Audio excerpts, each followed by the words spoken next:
تو اس رات کو اللہ تعالیٰ نے مبارک بنایا، اور حدیث پاک میں آتا ہے کہ اللہ تعالیٰ اس رات میں ساری دنیا کے لوگوں کی بخشش فرماتا ہے سوائے 5 آدمیوں کی، 5 کے سوا سب اہل ایمان کی بخشش ہو جاتی۔ مشرک، المشرک، پہلا مشرک، دوسرا مشاحن، مشاحن کیسے کہتے ہیں؟ دل میں بغض رکھنے والا، کینہ رکھنے والا۔ تیسرا مسبل ازارہ، اپنے پاجامے شلوار چادر کو ٹخنوں سے نیچے تک لے جانے والا، لیکن ایک شرط کے ساتھ کہ وہ تکبر کی وجہ سے، سستی کی وجہ سے ہے، غفلت کی وجہ سے ہے۔ چونکہ جب آپ نے ایک مرتبہ اس کے بارے میں بات کی تو حضرت ابوبکر صدیق نے کہا یا رسول اللہ، میری چادر، عرب چادر باندھتے تھے جیسے ہمارے پنجاب کا لباس چادر تھا، اب وہ کم ہو گئے، ہماری تو بزرگ عورتیں بھی اور مرد بھی سب چادر باندھتے تھے، شلوار کا تو کسی کو پتہ ہی نہیں ہوتا تھا ہمارے بچپن میں۔ یہ تو پھر آہستہ آہستہ جب تعلیم آئی تو شلوار دیہاتوں میں بھی اور شہروں میں عام ہو گئی۔ تو اگر وہ اس لیے لٹکا رہا ہے کہ طبیعت میں تکبر ہے، پھر اس وعید کا وہ حقدار ہے۔ اگر ویسے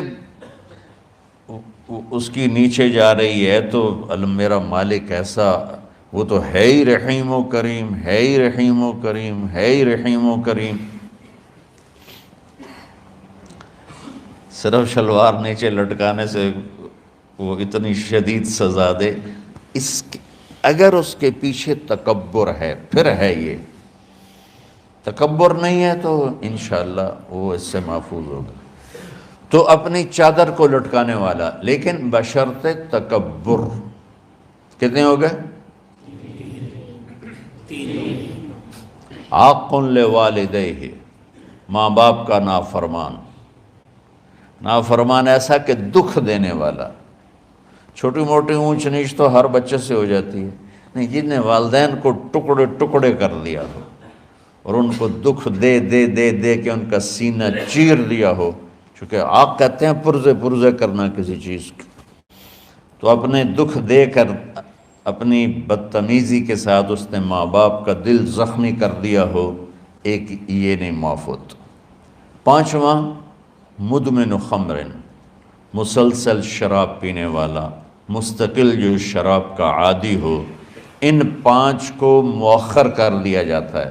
معافی نہیں ہونے کا مطلب یہ نہیں کہ اللہ تعالیٰ کبھی معاف نہیں کرے گا، معافی نہ ہونے کا مطلب یہ ہے کہ یہ 5 ایسے گناہ ہیں کہ اس کی وجہ سے بخشش رک جاتی ہے۔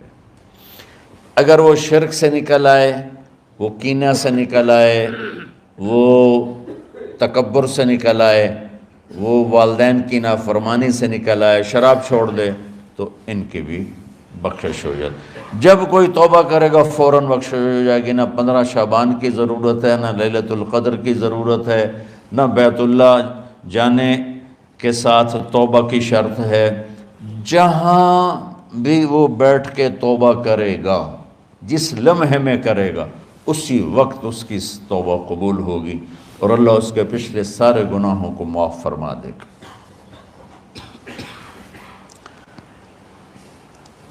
دن کا روزہ، رات کا قیام، زیادہ قیام سے مراد نوافل ہیں، کوئی گھر میں پڑھ لے، کوئی مسجد میں پڑھ لے۔ نوافل، نفلی عبادات گھر میں ہی افضل ہوتی ہیں۔ میرے نبی سنتیں ہمیشہ گھر سے پڑھ کے آتے تھے، تہجد اپنے گھر میں پڑھتے تھے، مسجد میں نہیں پڑھتے تھے، سوائے اعتکاف کے آپ اپنے نوافل سنتیں سب گھر میں پڑھتے تھے، اور مسجد میں صرف فرض آ کے ادا فرماتے تھے، اور اس کے بعد بیٹھنا ہوتا تھا تو بیٹھ جاتے تھے، اٹھنا ہوتا تھا تو اٹھ جاتے تھے۔ تو اعتدال اللہ کو ہر چیز میں پسند ہے۔ دنیا جو مختصر ہے اس میں کیسے پسند نہیں ہوگا؟ آخرت جیسے معاملے میں بھی اللہ ہم سے کہہ رہا ہے اعتدال امتن وسطا، ایسے عیسائیوں کی طرح ترک دنیا بھی نہ کرو، یہودیوں کی طرح دنیا کے پیچھے نہ پڑ جاؤ، رزق حلال بھی کماؤ، اپنے بچوں کو بھی دیکھو، اپنے فرائض کو بھی دیکھو جو دنیاوی ہیں، اور اللہ سے بھی اپنا معاملہ ٹھیک کرو اور درست کرو۔ بعد کے زمانے میں صحابہ کے بعد سے ہی ایک انتہا پسندی امت میں آئی، ساری ساری رات جاگنا، فلاں بزرگ تھے وہ رسے سے اپنے بالوں کو باندھ لیتے تھے کہ نماز پڑھتے پڑھتے جب نیند آئے اور جھٹکا لگے تو رسے سے بندھے ہوئے بالوں سے اس جھٹکے سے تکلیف ہو اور ان کی آنکھ کھل جائے اور پھر نفلوں میں شروع ہو جائے۔ ایک فلاں بزرگ تھے وہ اپنے آنکھوں میں نمک کا سرما لگاتے تھے تاکہ آنکھیں جل جائیں، اس میں وہ جلن پیدا ہو جائے اور نیند اڑ جائے۔ یہ ایسے واقعات بھرے پڑے ہیں۔ فلاں بزرگ تھے، انہوں نے 30 سال عشاء کے وضو سے فجر کی نماز ادا کی۔ یہ اپنی جگہ پہ بزرگی ہے، لیکن یہ بھائیو یہ دین ہم پیش نہیں کر سکتے۔ فلاں بزرگ تھے وہ 30 سال سے ستو کھا رہے تھے کہ روٹی کھانے اور ستو کھانے میں 70 دفعہ سبحان اللہ کا فرق پڑ جاتا ہے، تو روٹی کھائیں تو 70 دفعہ سبحان اللہ کم کہہ سکتے ہیں، اور ستو کھائیں تو 70 دفعہ سبحان اللہ زیادہ کہہ سکتے ہیں۔ تو لہٰذا انہوں نے کہا مجھے تو 30 سال ہو گئے، میں تو ستو کھا رہا ہوں، میں تو روٹی نہیں کھا رہا۔ یہ دین نہیں ہے، یعنی یہ وہ دین نہیں جو ہم انسانیت کو پیش کر سکتے، یہ تو لوگوں کو دوڑانے والی بات ہے۔ اور ایک آدمی ایک بزرگ سے ملنے گیا تو وہ نوافل پڑھ رہے تھے، وہ زور سے عصر تک نفل پڑھتے رہے، وہ ان کے انتظار میں بیٹھا رہا، پھر عصر سے مغرب تک وہ مراقبہ کرتے رہے، وہ انتظار میں بیٹھا رہا، پھر مغرب سے عشاء تک وہ نفل پڑھتے رہے، وہ بیچارہ انتظار کرتا رہا، پھر عشاء کے بعد پھر نفل شروع کیے تو تہجد تک نفل پڑھتے گئے اور وہ بیچارہ پیچھے بیٹھا ہوا۔ تو تہجد کے آخر میں ان کی مصلی پہ بیٹھے بیٹھے ایسے اونگ آ گئی، تو یوں جھٹکا لگا تو کہا یا اللہ میں اس آنکھ سے پناہ مانگتا ہوں جو سونے سے اس کا دل ہی نہیں بھرتا۔ اور پھر اس کے بعد فجر کی نماز پڑھ کے اشراق تک بیٹھے رہے، پھر اشراق پڑھے، اخیر وہ بیچارہ اٹھی کے واپس آ گیا، لگتا ہے نام تھا ویلی کوئی نہیں۔ تو وہ اس نے کسی سے پوچھا کہ یہ بزرگ کب سے یہ کر رہے ہیں؟ کہ پچھلے 30 سال سے کر رہے ہیں۔ یہ راہبانیت کی شکل ہے، یہ وہ دین نہیں جو ہم لوگوں کو پیش کریں گے تو وہ کہیں گے واہ واہ واہ واہ کیا دین ہے بھائی، قبول کرو۔ یہ ایک قسم کا غلو آیا۔ میں ایک حدیث سناتا ہوں، بخاری شریف میں بھی ہے، مجھے اب ہر شے بھول گئی، لیکن وہ ہے نہی الغلو، اس طرح کر کے آپ لوگ زیادہ جانتے ہوں گے جو پڑھ رہے ہیں کہ غلو سے نہیں۔ حدیث آپ کو سب کو یاد ہوگی کہ 3 صحابہ آئے اللہ کے نبی کے گھر اور پوچھا کہ اللہ کے نبی رات کیسے گزارتے ہیں؟ تو گھر والوں نے کہا سوتے بھی ہیں، جاگتے بھی ہیں، کھاتے بھی ہیں۔ تو وہ تینوں آپس میں کہنے لگے وہ تو نبی ہیں، سوئیں بھی تو کوئی بات نہیں، اور شادی ہے کوئی بات نہیں، ہم تو نبی نہیں، ہمیں تو کچھ کرنا چاہیے۔ ایک نے کہا کہ میں ساری زندگی روزہ نہیں چھوڑوں گا، ایک نے کہا کہ میں ساری زندگی سوؤں گا نہیں، ایک نے کہا میں ساری زندگی شادی نہیں کروں گا۔ تو دیکھنے میں تو واہ واہ کیا بڑی بزرگی ہے بھائی، بڑے بزرگ ہیں۔ ہمارے نبی کو پتہ چلا، آپ نے تینوں کو بلا لیا، کہا تم مجھ سے زیادہ اللہ سے ڈرنے والے ہو، میں تم سے انا اتقاکم یا اخشاکم، الفاظ آپ لوگوں کو زیادہ یاد ہوں گے لیکن مفہوم میں صحیح پیش کر رہا ہوں۔ آپ نے کہا میں تم سے زیادہ اللہ کو جانتا ہوں، تم سے زیادہ اللہ سے ڈرتا ہوں، میں سوتا بھی ہوں، میں کھاتا بھی ہوں، میں روزے بھی رکھتا ہوں، میں چھوڑ بھی دیتا ہوں۔ میری بیویاں بھی ہیں، میں اپنی بیویوں کے پاس بھی جاتا ہوں۔ تم دین میں غلو سے بچو، پہلے امتوں کو ہلاک کر دیا دین میں غلو۔ دنیا میں غلو یعنی انتہا پسندی، ایکسٹریمسٹ ہونا، دنیا ہو یا دین ہو، دونوں میں اعتدال بچو، اللہ تعالیٰ کو پسند ہے۔ تو شعبان کے حوالے سے ایک علماء کا طبقہ اتنا رد میں گیا کہ ایسی نفی کر دی کہ جیسے ہے ہی کچھ نہیں، یہ بھی غلط ہے۔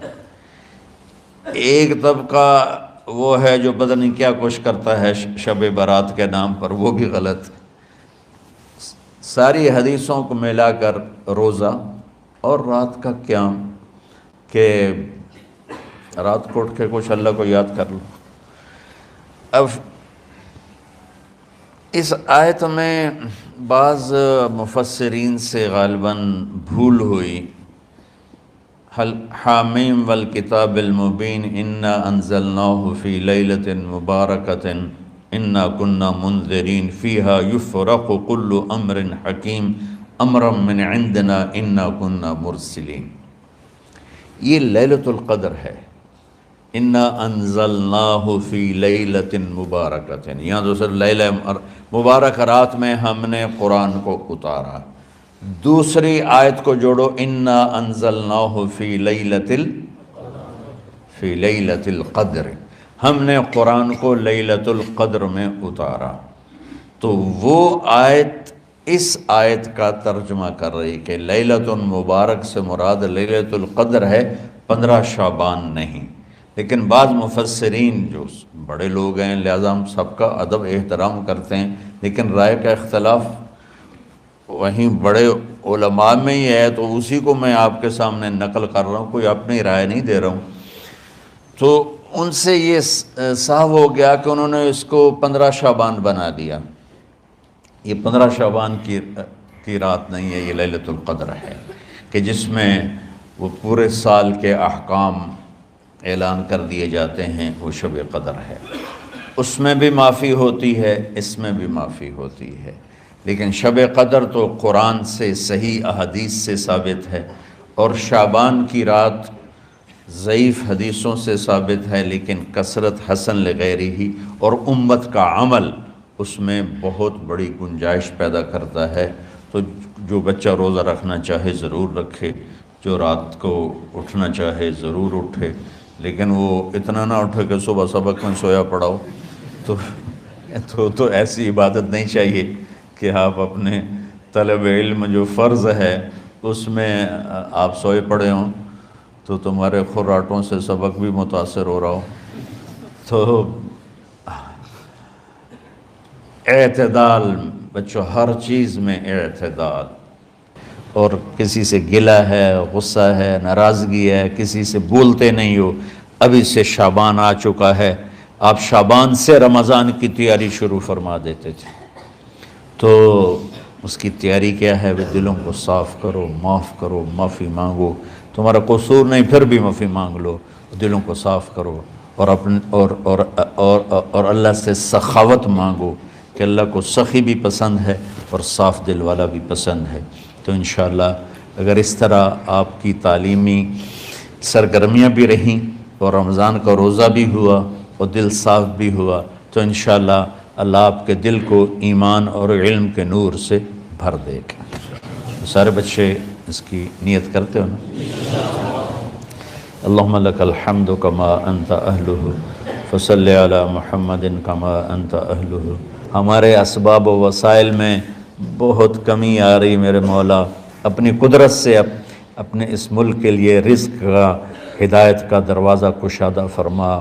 یا اللہ، جو اس کی دشمنی کرنے والے ہیں ان کو بھی ہدایت نصیب فرما، اور ان کے مقدر میں ہدایت نہیں تو ان کے شر سے اس کی حفاظت فرما۔ جتنے مدارس ہیں، جتنی خانقاہیں ہیں، جتنے تبلیغی مراکز ہیں، جتنے حفظ کے مکاتب ہیں، ان سب کی حفاظت فرما۔ علماء اہل حق کی حفاظت فرما، علماء اہل حق کی حفاظت فرما۔ یا اللہ، صالحین کی حفاظت فرما۔ یا اللہ، احفظنا من بین ایدینا ومن خلفنا وعن ایماننا وعن شمائلنا ومن فوقنا ونعوذ بعظمتك من أن نغتال من تحتنا اللهم إنا نعوذ بك من الاغتيال اللهم إنا نعوذ بك من أن نغتال من تحتنا اللهم احفظنا من كل بلاء اللهم احفظنا من كل شر ومن كل بلاء وعافنا من كل شر ومن كل بلاء یا اللہ تو پوری امت پہ کرم فرما رحم فرما یا اللہ پوری امت کا کہ خون کی عزت کی جان کی مال کی بچوں کی بچیوں کی عزتوں کی حفاظت فرما پوری دنیا کے کفر کو ہدایت دے دے پوری دنیا کے غیر مسلموں کو ایمان دے دے امریکہ والوں کو ہدایت دے دے افریقہ والوں کو ہدایت دے دے یورپ والوں کو ہدایت دے دے ایشیا والوں کو ہدایت دے دے آسٹریلیا والوں کو ہدایت دے دے جو تجھے نہیں پہچانتے انہیں اپنی پہچان کرا دے